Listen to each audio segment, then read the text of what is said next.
Try selling this vacuum cleaner to me. What are your thoughts about me? How would you describe the characteristics and advantages? What do you need to do to get me to buy from you? Feel free to leave a remark below. An old Chinese saying states that hearing something 1,000 times is not as persuasive as seeing it once. When most entrepreneurs and salespeople want to offer a product or service to someone, they always think about what they need to say. They want to concentrate on employing smarter, fancier, or better scripts. That's good. That's the end of 101. But now I'm going to show you an advanced approach that will allow you to sell anything to anyone, at any time. What are your thoughts about me? How would you describe the characteristics and advantages? What do you need to do to get me to buy from you? And it's not what you think it is. Today I'm going to give you a pretty unconventional approach for doing so. When selling anything to anyone, one of the most important questions you can ask is, what is the one spectacular demonstration that I might make to generate faith and assurance in the mind of my prospect? How could I demonstrate rather than simply tell? You see, it makes no difference what business or industry you're in. What items or services are you marketing, correct? There's an old adage that there's no business like show business. Well, guess what? Because there is so much noise in the marketplace, we are all in the show industry in some way, shape, or form. There is a lot of rivalry in the market. So, how do you identify yourself? Suppose you're a magician and you're walking down the street. Here's what the majority of salesmen and entrepreneurs do. They walk about yelling at the top of their voices, "Hey, I'm the best magician in the world. Look at me, I can do card tricks, coin tricks, and all sorts of other tricks. Look at me, believe me, I'm the finest. I can perform a variety of stunts." You will be both stunned and impressed. Let me show you, let me show you. You could do it all day, and most marketers and businesses do just that. What else could you do? Simply put, hey, let me show you something.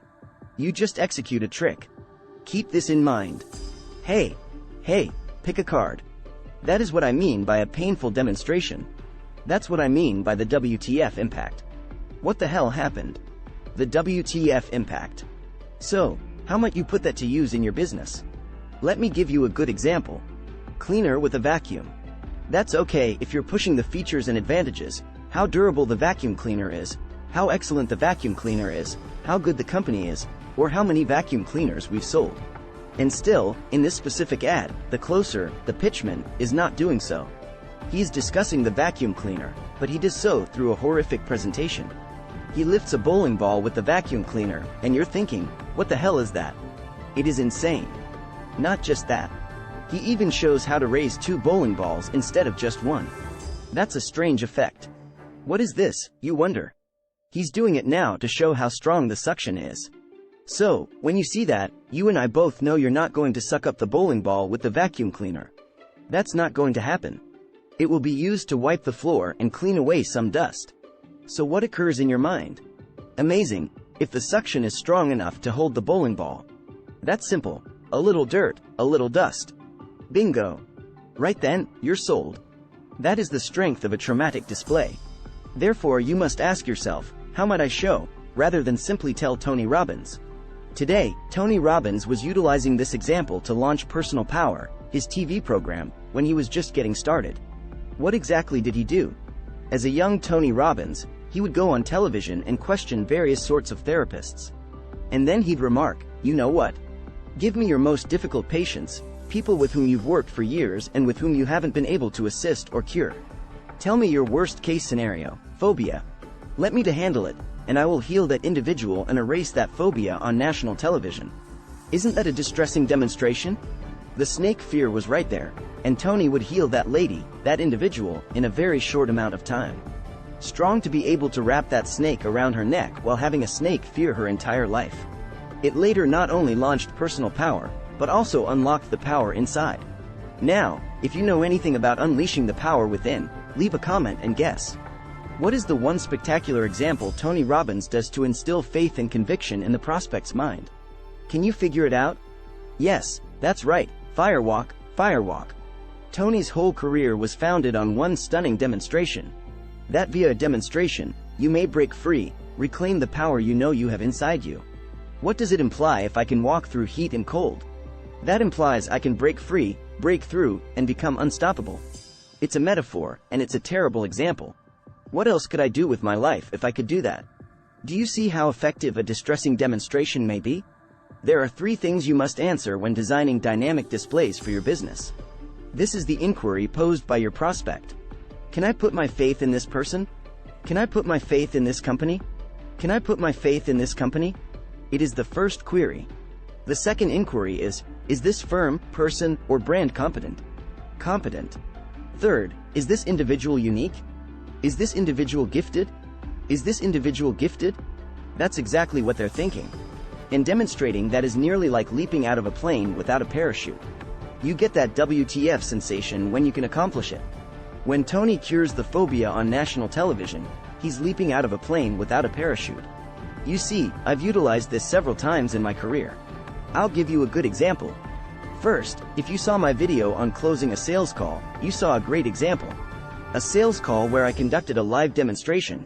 What did I do instead of telling you, well, I'm a really excellent closing, I train closers, and here's my experience and resume.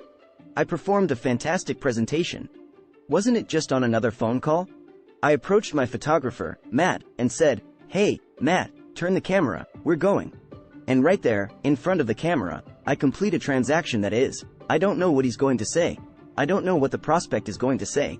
I don't know what objection he's going to offer me. That doesn't matter because as long as I'm confident in what I'm doing, know what I'm doing, and have competence, it's alright to go. It is a spectacular display. And it's easy to see why that video went viral. It's had hundreds and hundreds of thousands of views. That's only one example. I'll give you another example. I used to have so many students in my high-ticket closer certification program class that I would open up the line and say, alright, go ahead, unmute. Sell me the way you normally sell. What are you going to do? Shut my eyes. And they would perform the role play with my other students in the class or with me standing there. There was no script, no pre-rehearsal, nothing. We simply went. And I would instruct and guide them. I'd show how I'd close right there in front of about 1,000 individuals from over 100 nations. That's a powerful demonstration. I'll give you another example of how I apply this in my professional life. I used to do a lot of consulting back then, but I don't do much now. Nevertheless, when I was doing more advising with entrepreneurs and CEOs, we would frequently begin with what I call a 1-hour strategy session in which they would come to my office, where we have a large gigantic whiteboard, if you can image. Then I'd take my marker and say, okay, give me your biggest obstacle, your largest business problem. I would brainstorm on the whiteboard, ask them questions, and they would give me different responses, and they just paid me for that 1 hour, and in that 1 hour, I was always able to overcome and come up with a strategy that they could apply to address one of their problems. It might be an issue or obstacle that they've been dealing with for months or years, and yet I'm able to display my knowledge drastically. There will be no presentation, no strategy, no proposal. Just go, let's go. They then exclaim, holy my God, Dan could accomplish this in an hour. What if I hired him to work for our firm for months and years? That is a different type of theatrical display. How did David Copperfield, one of the greatest magicians of all time, start his career? You know he established his career on a few theatrical displays, stunts, or performances, right? Right, walking across the Great Wall of China and flying over the Grand Canyon? Making the Statue of Liberty vanishes. You only require a few items. Thus, while selling or advertising, be dramatic, don't be boring, be intriguing, show rather than tell. When you combine a spectacular presentation with mass distribution methods like as television or social media, you may sell anything to millions upon millions of people. You can market your stuff and attract a large number of customers.